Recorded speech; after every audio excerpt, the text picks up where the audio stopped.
Gol Behram Abdulweli tercipta usai skuad Garuda melakukan kesalahan saat antisipasi set piece yang berhasil dimanfaatkan oleh para pemain Cina. Sementara gol kedua Cina yang dicetak oleh Zhang Yuning tercipta saat skuad Garuda belum siap mengantisipasi serangan balik lawan.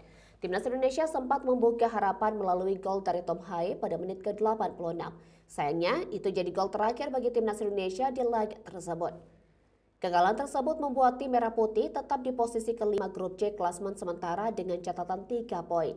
Timnas Indonesia harus menghadapi laga berat berikutnya pada bulan depan. Pasalnya, skuad Garuda bakal menjamu dua raksasa Asia, Jepang, dan Arab Saudi pada November 2024. Laga tersebut bakal digelar di Stadion Utama Gelora Bung Karno, Jakarta.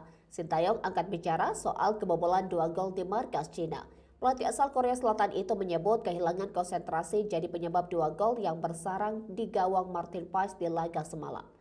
Secara khusus untuk kasus gol kedua Cina, Sintayong menyebut Timnas Indonesia belum siap saat mengantisipasi serangan balik. Timnas Indonesia masih memiliki kesempatan untuk membalas kekalahan dari Cina. Kesempatan tersebut terjadi pada 5 Juni 2024. Timnas Indonesia bakal menjamu Cina di kandang sendiri. Skuad Garuda harus segera bangkit untuk menghadapi Jepang dan Arab Saudi di bulan November 2024.